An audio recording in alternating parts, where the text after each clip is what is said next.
నేటి కార్యతరఫున మరియు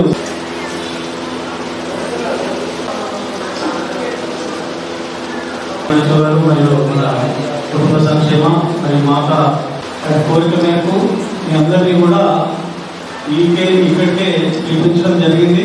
దినోత్సవాన్ని మనం ఎంతో ఘనంగా చేసుకుంటా ఉన్నాం. ఈ యొక్క ప్రపంచ జనాభా దినోత్సవంలో మనం అచీవ్ చేయడం చేస్తారని మీకు ఏమైనా ఇబ్బందులు డ్రీమ్స్ లో క్యాంప్స్ ఏర్పాటు చేసే ప్రయత్నాలు కొనసాగుతూ ఉన్నాయి. ఈ యొక్క జనాభా అనేది మీకు తెలిసే ఉన్నది, చేరుకున్నామని నిస్సౌకర్యంగా తెలియజేయవచ్చు. గతంలో తర్వాత ధనం మూలం నిజం జరగదు. ప్రస్తుతం ఇవ్వడం జనాల్లో ఆ విధంగానే జరుగుతుంది. ఇప్పటికీ కూడా మనం శాశ్వత ఇల్లిటరసీ, ఇగ్నోరెన్స్, పావర్టీ, మత విశ్వాసాలు మన దేశంలో జనాభా అనేది ఎక్కువగా పెరుగుతూ ఉంది.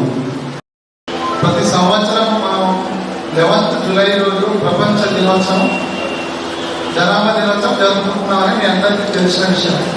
ముఖ్యంగా ఎందుకంటే 1987 ఏదైతే ప్రపంచ జనాభా 500 కోట్లు దాటిన సందర్భంగా ఐక్యరాజ్య సమితి 1989 నుంచి ఈ జనాభాని ఎలా తగ్గించాలో, అలా ఎక్కువ జనాభా వల్ల కంటే నష్టాలేంటి, పరిమిత సంతానం వల్ల మనకు ఉపయోగాలేంటి, దాని గురించి ప్రజలు అవగాహన కల్పించడానికి 1989 నుంచి ఇది ప్రపంచ జనాభా దినోత్సవం జరుపుకుంటాం.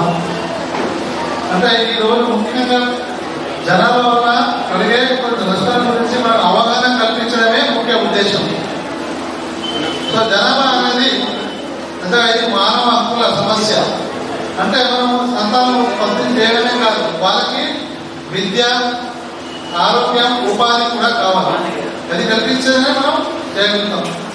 సో ఆ విధంగా మనం ఇప్పుడు భారతదేశంలో 146 కోట్ల జనాభా చేరిపోయినాం. మరి జనాభా పెరుగుతూ ఉంటే మన భూమి పెరుగుతుందా? మన అవసరాలు అంతే ఉంటాయి, అవసరాలు కూడా పెరుగుతూ ఉంటాయి. మరి అన్నీ చేయాలంటే